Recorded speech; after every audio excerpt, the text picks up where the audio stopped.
Perjanjian 20 Perkara Sabah. Perjanjian 20 Perkara atau Memorandum 20 Perkara ialah senarai 20 perkara yang dibuat oleh Borneo Utara, kini dikenali sebagai Sabah, mengusulkan syarat-syarat untuk Borneo Utara bersama-sama dengan Persekutuan Tanah Melayu, Sarawak dan Singapura bagi membentuk Persekutuan Malaysia pada 16 September 1963. Sebagai negeri Sabah, penerimaan perkara-perkara ini berbeza-beza. Ada yang dimasukkan dalam Perlembagaan Malaysia dan ada yang cuma diterima secara lisan sahaja. Perjanjian 20 perkara itu sering menjadi tumpuan di kalangan mereka yang berpendapat bahawa hak-hak Sabah dalam persekutuan telah terhakis dari masa ke semasa. Di bawah perjanjian yang ditandatangani antara Great Britain dan Persekutuan Tanah Melayu, isu penentuan nasib sendiri berkenaan dengan penduduk Borneo Utara dan Sarawak membentuk cabaran kepada pembentukan Persekutuan Malaysia. Kenyataan bersama yang dikeluarkan oleh Kerajaan Persekutuan British dan Malaya pada 23 November 1961 mengumumkan bahawa sebelum membuat sebarang keputusan muktamad adalah perlu untuk memastikan pandangan penduduk Borneo Utara dan Sarawak. Ia telah memutuskan untuk menubuhkan sebuah suruhanjaya untuk menjalankan tugas itu dan untuk membuat cadangan. Kerajaan British bekerjasama dengan Kerajaan Persekutuan Tanah Melayu melantik Suruhanjaya Siasatan untuk Borneo Utara dan Sarawak pada Januari 1962 untuk menentukan sama ada rakyat menyokong cadangan untuk mewujudkan Persekutuan Malaysia. Pasukan 5 orang yang terdiri daripada 2 orang Malaya dan 3 wakil British diketuai oleh Lord Cobbold, sebuah jawatan kuasa antara kerajaan, telah dilantik untuk mengusahakan butir akhir penjajahan Malaysia. Lord Lansdowne berkhidmat untuk Britain dan Tun Abdul Razak, Timbalan Perdana Menteri Persekutuan Tanah Melayu, berkhidmat untuk Malaya. 20 perkara itu ditulis dengan tujuan untuk menjaga kepentingan, hak dan autonomi penduduk Borneo Utara semasa pembentukan Persekutuan Malaysia. Cadangan yang serupa dengan perbezaan kandungan tertentu telah dibuat oleh Sarawak dan biasanya dirujuk sebagai Perjanjian 18 Perkara. Perhatian sering diberikan kepada memorandum ini oleh mereka yang percaya bahawa prinsip mereka tidak kemudiannya dipatuhi selepas persekutuan.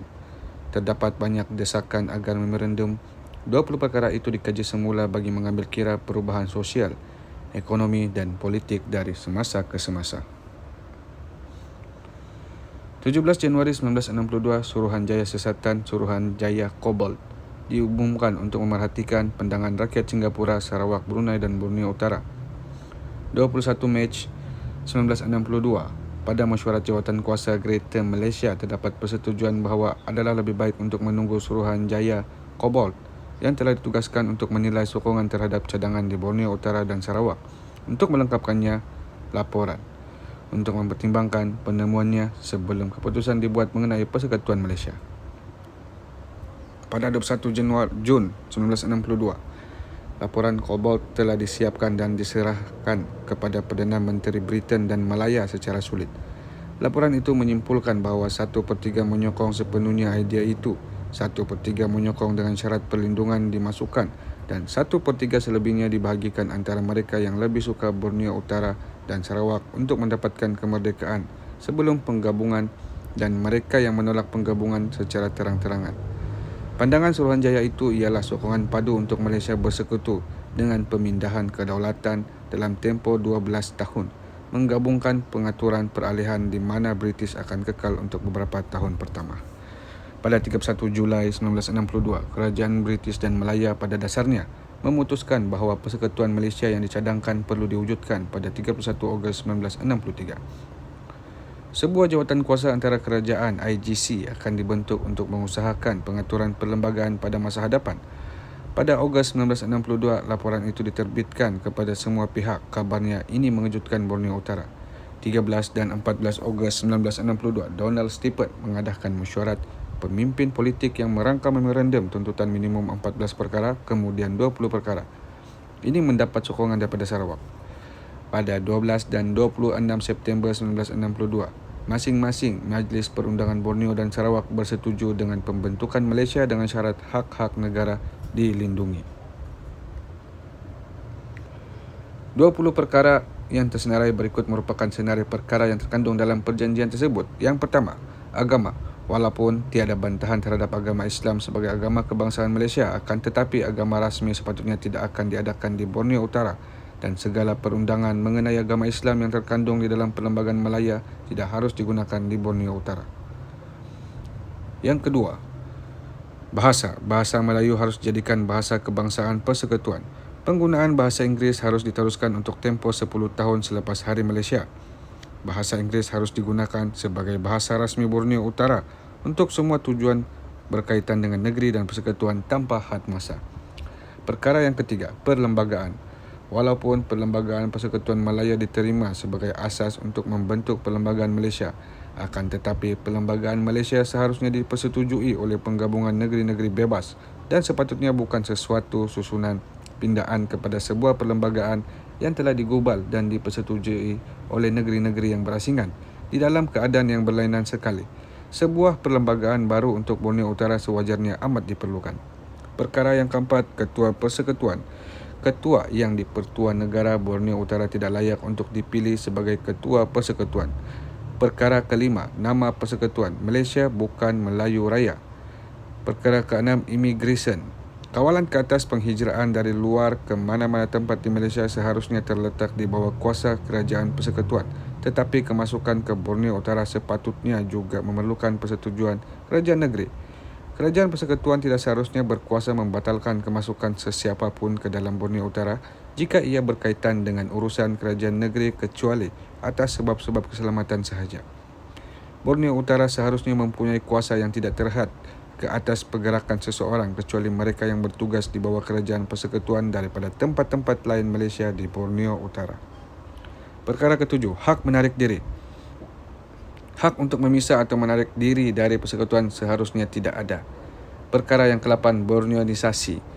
Proses untuk melantik orang-orang tempatan ke dalam Perkhidmatan Awam Negeri Borneo Utara seharusnya diwujudkan secepat mungkin. Perkara 9, pegawai-pegawai British. Segala usaha harus dibuat untuk menggalakkan pegawai-pegawai British untuk meneruskan perkhidmatan mereka dalam perkhidmatan awam sehingga tempat mereka boleh diganti oleh orang-orang tempatan yang berkelayakan. Perkara ke-10, kewarganegaraan. Tertakluk kepada pindaan berikut. Perenggan 148-K. Cadangan dalam laporan Kobot seharusnya menentukan hak kewarganegaraan penduduk Borneo Borneo Utara di dalam persekutuan tertakluk kepada pindaan berikut.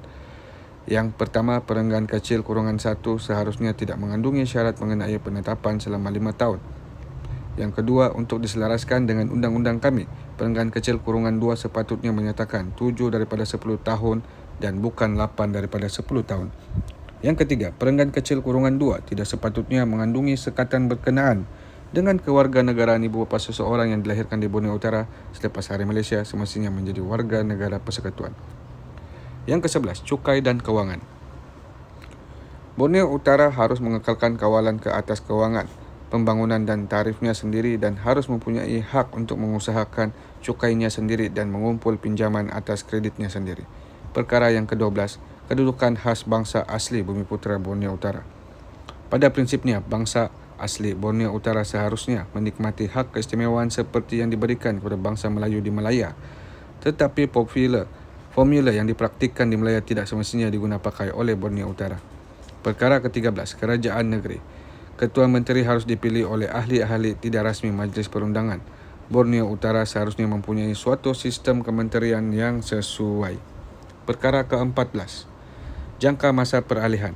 Ini sepatutnya 7 tahun dan dalam tempoh tersebut kuasa perundangan masih diserahkan kepada negeri Borneo Utara dan perlembagaan dan bukan hanya diwakilkan kepada kerajaan negeri oleh kerajaan persekutuan. Perkara ke-15, pelajaran. Sistem pelajaran Borneo Utara yang wujud sekarang harus diteruskan, dengan itu ia harus diletakkan di bawah kawalan kerajaan negeri. Perkara ke-16, perlindungan kepada perlembagaan. Tiada pindaan atau penarikan balik sebarang perlindungan khas yang diberikan kepada Borneo Utara harus dibuat oleh kerajaan pusat tanpa persetujuan positif kerajaan negeri Borneo Utara. Kuasa memindah perlembagaan negeri Borneo Utara harus dimiliki secara eksklusif kepada rakyat di negeri itu. Parti Bersatu, Parti Demokratik dan Parti Pasok Memogun menganggap bahawa majoriti 3/4 diperlukan untuk melaksanakan sebarang pindaan kepada perlembagaan persekutuan.